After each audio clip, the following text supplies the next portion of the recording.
वमा अर्सलनाक इल्ला रहमतल लिल आलमीन।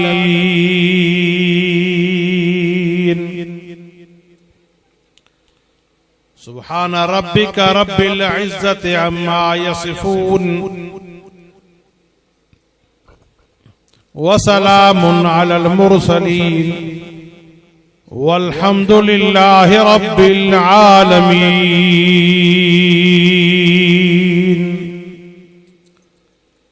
नहमदुहु व नुसल्ली व नुसल्लिम अला रसूलिहिल करीम। क़ाल अन्नबिय्यु सल्लल्लाहु अलैहि वसल्लम ला युमिनु अहदुकुम हत्ता अकूना अहब्बा इलैहि मिन वालिदिही व वलदिही वन्नास अजमईन।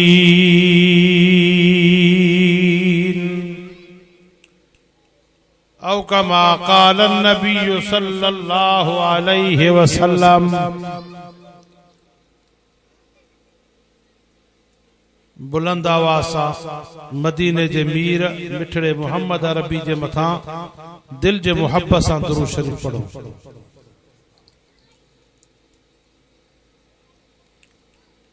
जंहिंखे दुरूद शरीफ अचे थो ॾाढियां पढ़े, जंहिंखे नथो अचे तो वरी न पढ़े। या रब्बि सल्लि व सल्लिम दाइमन अबदा अला हबीबिक खैरिल खल्क़ि कुल्लिहिमी हुवल हबीबुल्लज़ी तुरजा शफ़ाअतुहु लिकुल्लि हौलिन मिनल अहवालि मुक़्तहिमी। अल्लाहुम्मा सल्लि अला सय्यिदिना व मौलाना मुहम्मदिन नबिय्यिल उम्मी व अला आलिहि व अस्हाबिहि व बारिक व सल्लिम व सल्लि अलैहि। अल्लाह पाक जे कलाम मुक़द्दस मजा एक आयत तिलावत कई थम।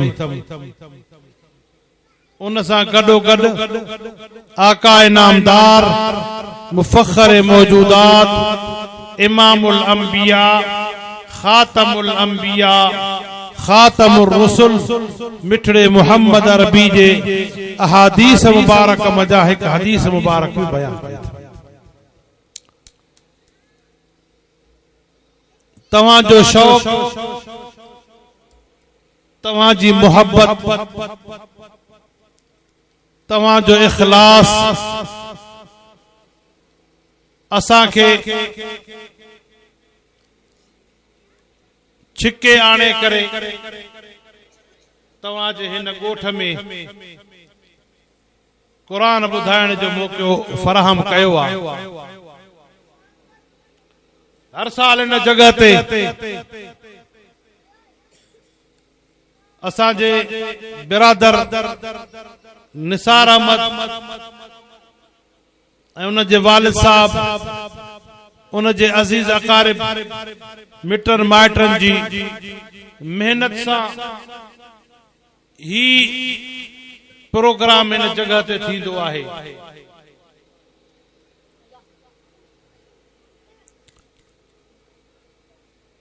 ही प्रोग्राम मामूली ना है। तवां तो सब प्रोग्राम ॾिठा हूंदा, काथे कचहरी जा प्रोग्राम, काथे ॿियूं महफ़िलूं, काथे शादी जूं महफ़िलूं ॾिठियूं हूंदव।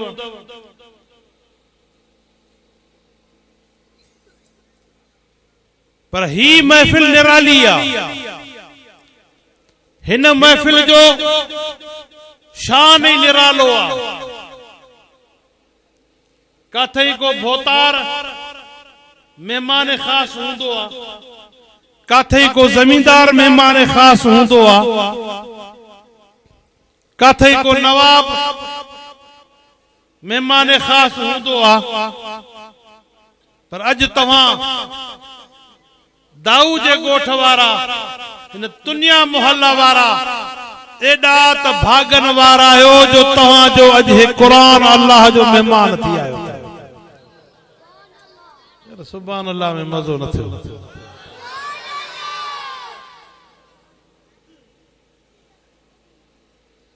असांजे एजाज जो जेको जनरेटर हले थो इहो भी पेट्रोल ते तो हले लगे तो तव्हांजी मिशन असांजी मिशन रुगो पानी ते हले थी पई तरे सुभान अल्लाह नथो निकिरे बुलंद आवाज़ जो सुभान अल्लाह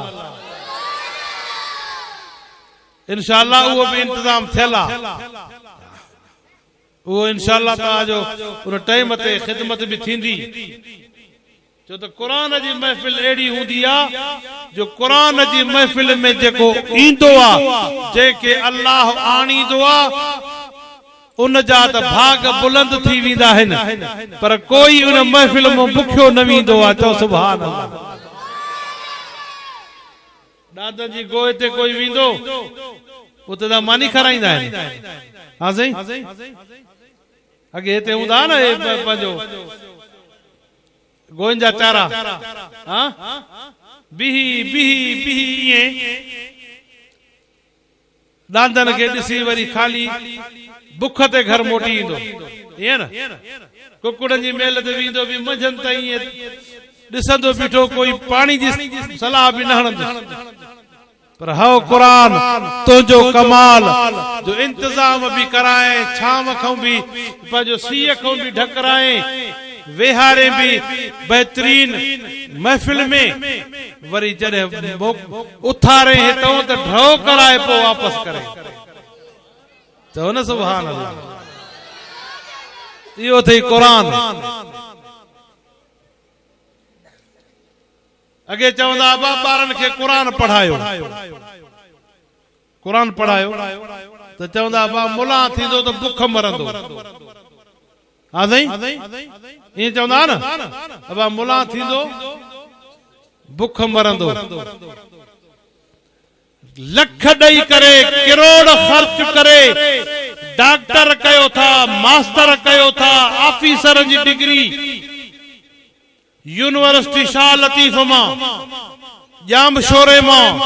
कराची मां इस्लामाबाद मां वॾियूं वॾियूं डिग्रियूं वठी करे अचनि था नौकरी काने का रोडन ते बीठा आहिनि ऑफिसुनि जे दरनि ते मिनिस्टरनि जे दरनि ते बीठा आहिनि इलाज था कनि असांजो मौज़म खान साहब थियो न एमपीए असां वेंदा हुआसीं मिलण जे लाइ त रोज़ाना बीठा आहिनि साईं मुंहिंजे बचड़े खे नौकरी ॾे कॾहिं हुन एमपीए जे दर ते कॾहिं हुन एमपीए जे दर ते पर काथे को मौलवी ॾिठो आहे जेको बीठो हुजे दर ते यार बुख हड़ताल कयूं को हाफ़िज़ ॾिठो आहे नथा सम्झो हाफ़िज़ को ॾिठो आहे छो इहो न बीहंदो छो त हिन कुरान जे हुन सीने में जगह वती आहे इहो कुरान चवेस तो तू हिक जगह ते वेही मुंहिंजो विर्द कर ॿारनि खे पढ़ाए मुंहिंजो वाखाण कर मुंहिंजी तिलावत कर त मां दुनिया में भी इज्जत तुंहिंजी एॾी बुलंद करे छॾींदुमि इहे डिग्रियुनि वारा इहे वज़ीर मिनिस्टर सरदार नवाब पोइते बीहंदा मुसल्ले ते ग़रीब जो ॿार बीहंदो जंहिंजे सीने में कुरान इहो कुरान असांखे मथे विहारे निसार अहमद जो मानी खाओ साजो बा हाणे त हिकिड़ी ट्रिप जे मानी खाई आया ड्रव लॻो पियो आहे ॿीहर काथे इहो आहे कुरान जेको मज़ा थो कराए पर तू असां चवंदासीं त असां निभा ॻायूं असांजी अल्लाह दुआ नथो ॿुधे बरोच चवंदा आहिनि सही मां हम करे निभा ॻायां अल्लाह मई दुआ कबूल न खत अल्लाह तो फरमाए ओ दिलबर मोहम्मद अरबी जा उम्मती तुंहिंजो शान त बुलंद करे छॾियो थमाए तू शान वारो आ तू इज्जत मर्तबे मान वारो आ तू छो थो चवे मां निभागो आहियां तुंहिंजा भाग बुलंद करे छॾिया थमाए तॾहिं त चूंडे करे ॿिए कंहिं नबी जो उम्मती न बणायो तोखे मोहम्मद अरबी जो उम्मती बणायो थमा तू भली खीर में पानी मिलाए तरे बि सोने मोहम्मद नबी जो उम्मतियां भली केमिकल मिलाए तरे बि तुंहिंजो मर्तबो घटि न थींदो मर्तबो तुंहिंजो उहो जेको आहे सो आहे तू भली सॼो ॾींहुं जुआ जी टिकरी ते वेठो हुज पर आहे त सोने मुस्तफ़ा जो उम्मती कॾहिं त तोखे ख़्याल ईंदो जो अल्लाह मुंहिंजी केॾी इज़त कई आहे जो तुंहिंजो शान रब क़ुरान में बयान करे छॾियो आहे ओ सोना मुस्तफ़ा जेॾे शान वारो तू नबी जेॾे मक़ाम वारो तू नबी तुंहिंजे ॾिसण जे लाइ नबीअ रीसूं कनि ही तुंहिंजा ग़ुलाम अथई गुनाहगार आहिनि बदकार आहिनि ओ मुंहिंजा दिलबर मोहम्मद अरबी तुंहिंजा उम्मती आहिनि मां रब जा बाना आहिनि भिटकी वञनि परवाह कान्हे का जॾहिं मोटी ईंदा सॾु कंदा निमाज़ पढ़ंदा ही पेशानी ज़मीन ते रखंदा चवंदा सुभान रब्बियल आला सुभान रब्बियल आला सुभान रब्बियल आला अल्लाह चवंदो ओ मुंहिंजे सुहिणे मुस्तफ़ा आमिना जे लाल जा ग़ुलाम मुंहुं मुबारक मथे कर मां पर्ची पियो मां सभु गुनाह माफ़ करे छॾिया अथव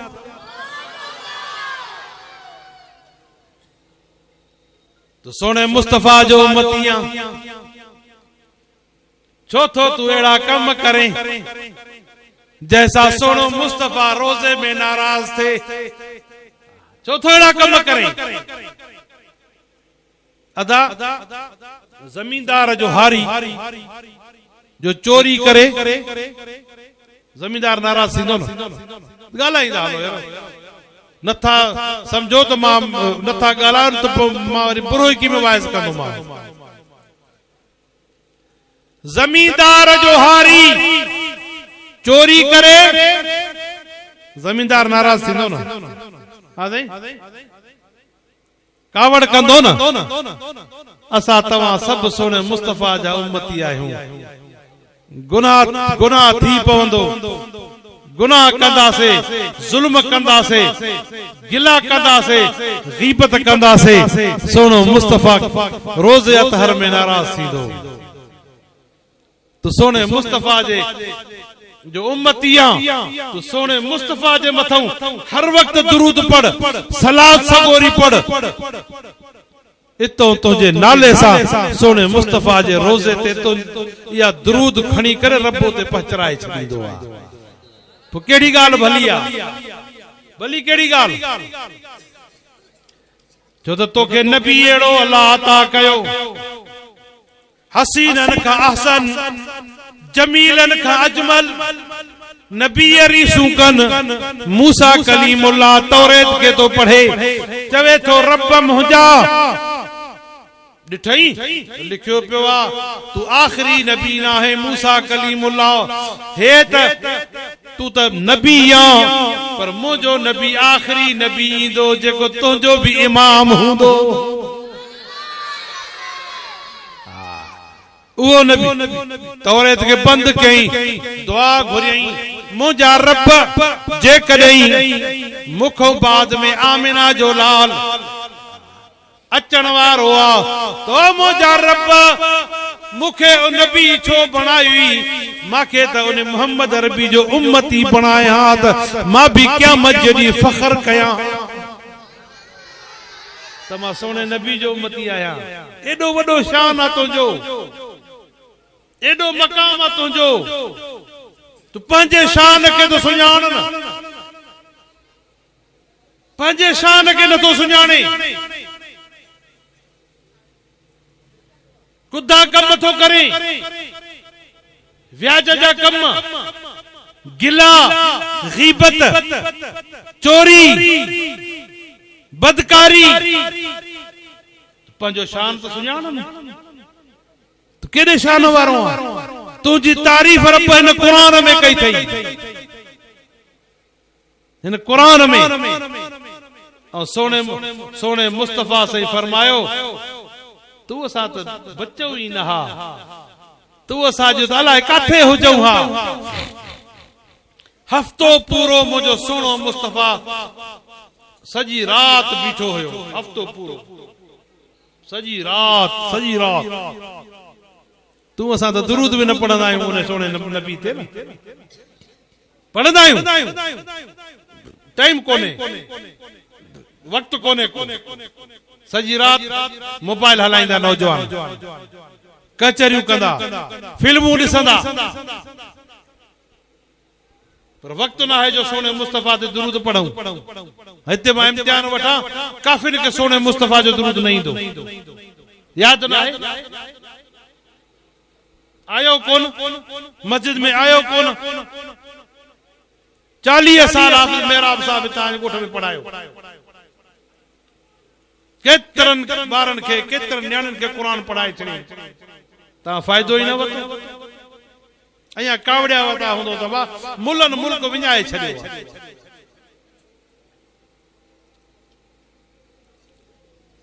फरमाए तो मुझो सोनो मुस्तफा एक रात न बरातियूं न 3 रातियूं हफ्तो पूरो सजी रात बीठो आ। जिब्राइल नहीं आयो। अखिन मजा गोड़ा हलन था पया, गोड़ा अखिन मजा गोड़ा हलन था पया। जिब्राइल आयो। ओ मोजा सोना मुस्तफा रब तो चवे छो थो रोए बुधाए तो सही का दुआ त घुर तमा रब कबूल करे छड़ियाए। उते तो मुझो सोनो मुस्तफा फरमाए ओ मोजा रब मुझी गुनाहगार उम्मत थई, मुझी गुनाहगार उम्मता ओ रब मोजा गुनाहन जे करे मुझी उम्मत जी शिकल न मटाए जाए, शिकिल न मटाए जाए। सोनो मुस्तफा रोई करे तुझे असाजे मुंह के बचाए वियो थो। अल्लाह फरमायो इया दुआ कबूल कई मां, दुआ कबूल थी वई, तुझी असाजी शिकिल बची वई। अगे न उम्मत जी एक बांदर दिसो था न भोला रिछ, ये बांदर भोला कुरान तो फरमाए नबी जी मुखालिफत कयूं, नबीन सां साम्हूं थिया, इन जे करे शिकिल मटजी वई। इन जे करे मुझे सोने मुस्तफा फरमायो मुझा रब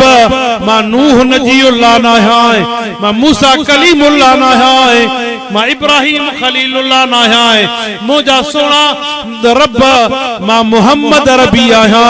वो मुझा सोना अल्लाह मां मुहम्मद रबी आया। मुझी उम्मत ॾाढी गुनाहगार आ, अल्लाह मुझी गुनाहगार उम्मत जे मथां रहम कजाए, गुनाह जे करे शिकिल न मटाए जाए। अल्लाह फरमायो सोना मुस्तफा या दुआ कबूल करे छड़ी माए। बी दुआ गुर अल्लाह, बी दुआ इया है त अल्लाह मुझे उम्मती का गुनाह थी पवे, गुनाह करे विधई, अल्लाह तुझे दरवाजे ते अचे तो मुझे उम्मती सा लिखो न कजाए, तुझे दर ते अचे मुझे उम्मती सा हिसाब न कजाए। अल्लाह गुनाह माफ करे छड़ जाए। रब फरमायो गुनाह माफ करे छड़ियो मास। टी दुआ घुरी अल्लाह मुझे उम्मती तुझे दरवाजे पे अचे, तुझो सखी जो दरवाजो आ, गुनाह खणी आयो आ, अल्लाह गुनाह त माफ करे छड़सी, वापसी में छा दीनेस। अल्लाह फरमायो सो सोना मुस्तफा तू पजा गोढ़ा बंद कर, मां तुझे उम्मती के एतरो दई छड़ींदो मां, एतरो दई छड़ींदो मास, एतरो दई छड़ींदो मास जो न जे वहम गुमान में एतरो दींदो। छा दींदे? फरमाए तो इल्ला मन ताबा व आमना व अमिल अमलन सालिहा फउलाइका युबद्दिलुल्लाहु सय्यातिहिम हसनात व कानल्लाहु गफूरर रहीम। अल्लाह तो फरमाए ओ सोना मुस्तफा तो जो उम्मती मुझे दर ते अचे, दर ते अचे, जेतरा गुनाह खणी आयो अंबार गुनाहन जा जमीन आसमान जे बराबरी जेतरा गुनाह जे खणी आयो आ न ओ सोना मुस्तफा ये सब माफ कंदो मास ये सब बख्शे छडींदो मास सब सजो अमाल नामो अच्छो करे छडींदो मास वरी मुझे दर ते आयो आ मां रब सखी आया मां दींदो भी आया तो वरी पचारी दो ना आया जेतरो घुरंदो मां दींदो मास दर ते ईंदो बिखाराई दो मास मुखालिफत कंदो बिखाराई दो मास नमाज न पढ़ंदो बापा जी नेमत बंद न कंदो मास शिरक कंदो मां नेमत बंद न कंदो मास कुफर कंदो मां नेमत बंद न कंदो मास पर जडे मुझे दर ते आयो दरवाजे ते आयो झुकियो ही पेशानी जमीन ते झुकाई मां अल्लाह इन जा गुनाह त माफ कंदुम पर इन जे बराबरी जेतरा एतरा वरी अमाल नामे में नेकियूं लिखियूं करे पोइ पंहिंजे दर खां मोटाईंदो पोइ छा ख्याल आहे रब जे दर ते ईंदो न हां दई अल्लाह जे दर ते ईंदो न वाह ये सब कुछ अल्लाह जो अथव ये सब जेको भी आहे ये सब रब जो आ पर तुझे असा जे लाइ रात भी अल्लाह आंधी ॾींहुं भी रब आणी दो हवा मौसम सर्दी गर्मी सब रब आंदी आ तू रुगो रब जो थी ॾिस अल्लाह जो थी ॾिस हिते भी रब तुझी इज्जत बुलंद करे छॾींदो इंशाअल्लाह त वरी क़यामत जॾहिं जॾहिं उथंदे न हेॾे ख्याल कर जॾहिं क़यामत जॾहिं उथंदे न ईअं जो अख खोलींदे त सोने मुस्तफा जे चेहरे अनवर ते ज़ियारत थींदी पर अच रब जे दरवाजे ते अल्लाह जे दरवाजे ते अच छड़े रे ये दुनिया इते पे धूड़ पाईंदी जमीन इते पई हुंदियूं पैसो इते हुंदो दौलत इते पई हुंदी ये ढोर ढगा इते हुंदा सिर्फ 12 वाल कपड़ो सिर्फ जिस्म ते ढकींदई वो भी अल्लाह करे शाल कंहिंखे नसीब थे ऊंदा ही कोठी में वञी करे दफन करे ईंदई कोई न हलंदुई कोई गड न हलंदो ये सब कपड़ा भी लही वेंदा ओए खीसा भी खाली कंदई घड़ी राडो बदल हुंदई उहा भी लाहे वेंदई 1.5 लख जी मोबाइल खीसे में हुंदई उहा भी खणी वेंदई का शय न हलंदई ओडे हलंदई गॾिजी त हे रब जो क़ुरान हलंदई पोइ क़ुरान सां मोहब्बत कर न क़ुरान जे वेझो आ अल्लाह जे दर ते अच झुक रब जे दर ते झुकंदे अल्लाह इज्जत बुलंद करे छॾींदुई क़यामत जे मैदान में उथंदे इहो सोनो मुस्तफा सॾ कंदो इहो मुंहिंजो आशिक आ मुंहिंजो उम्मती आ हेॾे आणे करे बिहारियोस त मां इन जी शफाअत करे अल्लाह खां बख़्शराए करे पाण सां गॾु जन्नत में वठी वेंदो असा जो मकसद अचण जो इहो आहे अल्लाह जे दर ते छॾियो गिला छॾियो गीबत छॾियो जुआ छॾियो ज़िना छॾियो सब शयूं छॾियो कुछ कोने रखियल इन में हर किने कम में परेशानी आ परेशान थींदा जुआ खेॾंदो पैसा हाराईंदो भी परेशान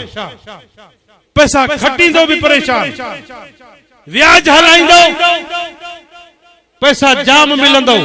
पर सुकून खत्म थी वेंदो आराम खत्म थी वेंदी औलाद नाफरमान थींदव असा कई माण्हू ॾिठा आहिनि केतिरा माण्हू जेके व्याज जो कारोबार कंदा पुट उन्हनि खे पादर हणंदा गोली हणी पी के मारे छॾींदा इन पैसनि जे करे व्याज है अल्लाह सा जंग जेको व्याज जो कारोबार तो करे जणो अल्लाह सा जंग तो करे रब सा विड़े तो